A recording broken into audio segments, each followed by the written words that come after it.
Hey, this is Matt Greiner, the drummer for the band August Burns Red, and you're watching DrumChats TV.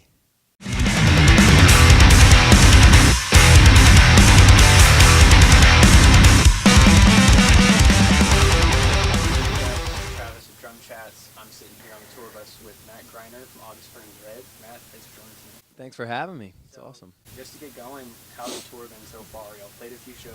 You're in Austin right now. Mm-hmm. What's it been like, and what's ahead of you guys? Yeah, it's been great. I'm used to touring a lot, but this tour is different for us because we have a new record out called Phantom Anthem. And for this tour, we ramped it up a little bit with our production. So we have this big U behind us on stage, and it happens to be right behind me. So when we start the show, I just feel this bright light behind me, and if I look back, I can see this 7-foot U just lit up. Oh, no way. Yeah, and so all the production we've ever done over the years, it feels insignificant compared to this jump Yeah. in production value. Even though it's just a pretty simple thing, just amplifies the whole show. But the tour's been great. We have 23 shows under our belt. We have about 14 left, 13 left. Okay. So we're about 2/3 of the way through. So that feels good. You have the show under control. You kind of know the flow of it. You know what to expect. You know where you're screwing up your parts. You need to get better. I've been teaching students every day. That's a blast. I teach for about an hour, up to 5 or 6 students a day on a practice kit. And that's a fun way to interact with our fans and fellow drummers. Yeah. Well, I played for my church a little bit Okay. in the beginning. Played on an electronic kit and played for like some youth events. We had this thing called Blitz Yeah. in the Manheim Square, Manheim, Pennsylvania, a very small town.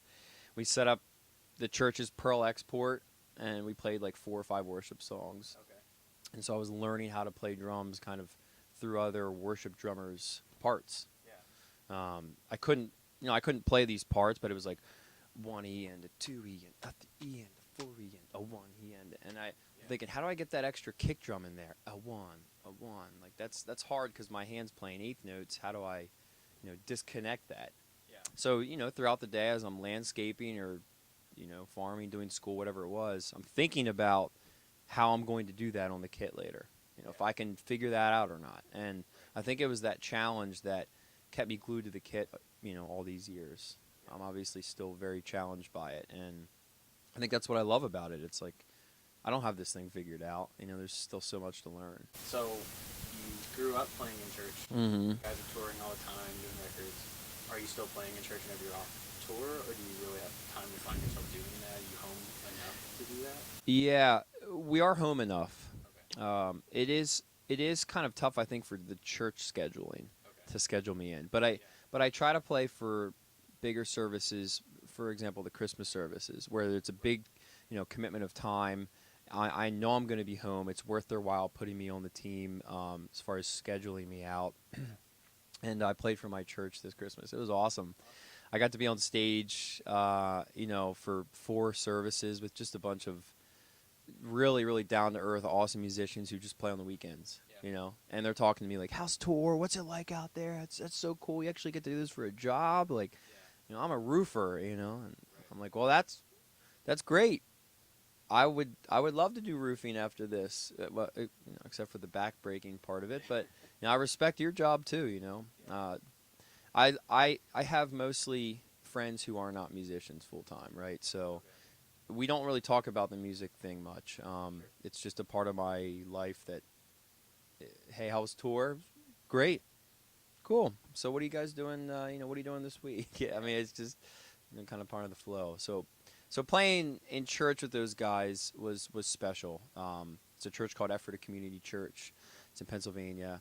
Smaller church, but just has such a great heart for bringing people in and just helping them experience a place where they can feel comfortable and find hope and find help and find the truth.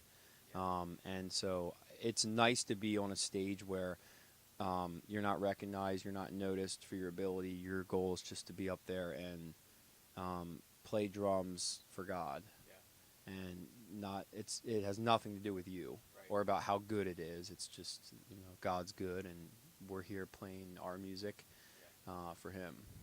But there is a part of me that throughout the show thinks about the fact that God gave me this gift, Yeah. and if I can kind of turn off I got to think about what part's next part of my brain, Right. and just kind of sit back. I can do a little bit of, you know, just reflecting on how good God is and how He's given me this, and I hope that this is helping someone. In fact, Jake and I, and some of the other guys pray before the show, and Jake usually prays about, we usually pray about, hopefully people can find something they need in this show. That they walk in the door, one person, and they walk out a whole other person. That would be very special. So, and I always find that when I go out, I go down to the barricade after the show. It's like people don't ever mention, "Oh, I love that part that you played in that song," or "I like how you played this." It's like they're like, "This is really a great experience, and it's really cool to be able to talk to you and just see you face to face and take a picture. Let's take a selfie." Yeah. And it's like, really, that matters to you? Like that's like this experience here. This 30 seconds we have here seems so insignificant compared to all of the work that just went in to make that happen. Sure. But in someone else's mind, this is probably more important to them. Yeah. And that always kind of boggles my mind, because I don't see anybody else as any different than me. It's just like as soon as I jump off the stage, we're the same height. Yeah. We have the same phone, Right. same pair of shoes. It's Yeah. like we're the same person. So I guess I try to help people see that, Yeah.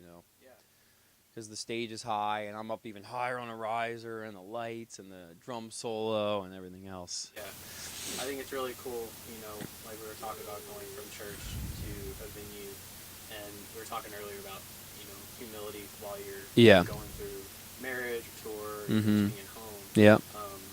Has that ever been, that spotlight, so to speak, been a challenge for you or you guys as a whole, where you found yourself like, man, I'm really awesome at this? Yeah. Sit back.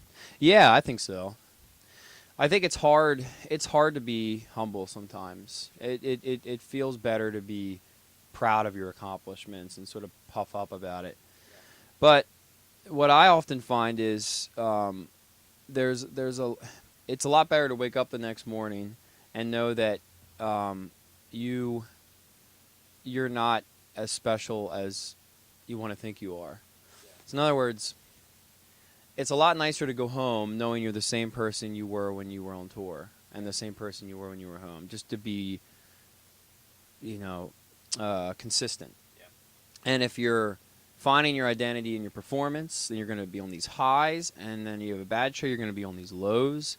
And if you can just be consistent in saying, this is a good show, this is a really bad show, it doesn't change who I am or what I'm trying to do.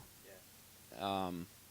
That's a much better place to be than saying I'm really awesome because of that show tonight Yeah. in Dallas, Texas. Like, big whoopity doo. No one's really going to remember Right. that much about that one specific show. You know what I mean? Yeah. So I think there is a challenge for musicians to be humble because you're always being told how great you are, and you're always being told, this and that about who you are. But people don't really know who you are. And so when you go home to your family and your friends who know who you are, that can be a pretty tough place to be. So to stay humble, remember who you are, that'll benefit you in the long run. Yeah. Some drummers who might be watching who want to do what you do. Yeah. What was that journey like? Starting drums at 16, Mm-hmm. and at 17, and just moving to now. Well, what did that look like? Like, did you ever expect to be here at all, or hope to be here, or did it just kind of happen? And you wake up and how did I get here? Every day I walk in the venue and look at the stage and look at the kit, hear hear sound check and see our crew working and see the tour bus and see the lines and see the merch numbers. It's like, wow. Like, I get sweaty hands thinking about it because it's like this. I still feel just as excited about it as I did 15 years ago. Yeah. That feeling hasn't gone away. And I don't ever walk in the venue and look at all of that and go, yeah, this is, no brainer. Like, this is nothing. I always think, wow, this is unbelievable Yeah. that we're here. And I think I'll always have that because I know how much it took to get here. Yeah. We slept on people's floors. We drove the van and trailer around the country 30 times. Yeah. We practiced countless hours when no one was watching, no one was listening. And you do all that for yourself, not for anybody else. Right. And so there's a personal victory in all of it, you know. Yeah. But I would say to other drummers, play drums because you enjoy it, because you love it. Put in the time. Don't be overwhelmed by the amount of great drummers out there on YouTube and Drumeo and Mike'sLessons.com, and just there's so many resources out there. Find your sound as a drummer. The way that I've been able to do that is by creating a part, by memorizing that part, and then by applying that part. Yeah. And I just do that for every song, you know. And when I put down the sticks at the end of the session or at the end of the practice time, I just feel really good about what I've done. It can be a really simple part. It can be a linear beat that anybody could play, but the way that essentially the way I created it, memorized it, and applied it, you can't find that beat on YouTube at that point because I came up with it. So when you put your sticks down, you feel really rewarded about it. Probably gearheads watching. What's your setup? Shell sizes, cymbals, sticks. What are you rocking here? Yeah, so I'm playing DW drums. I have a collector series kit, cherry shells.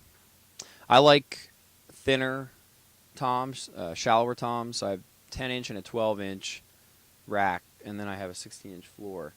But it's 7 by 10, 8 by 12, and then 14 by 16. Yeah. So they're called fast toms. Then I have two 20-inch kick drums. One's a dummy. The other one's the main. Then I have a pair of 9,000 pedals hooked up. Yeah. Love those. So it's a pretty simple setup. Snare drums, DW 6.5 by 14 brass snare.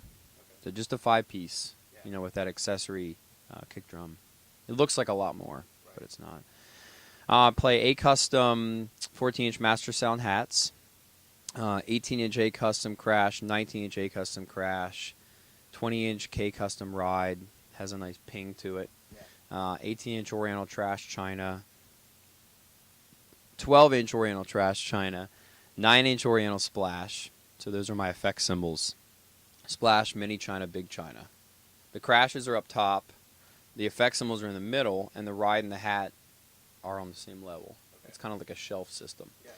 And then I play 2 bells. They're custom Zildjian bells that I had made up there by Paul Francis. Yeah. So 9-inch and a 6.5-inch. Okay. And what about drum heads?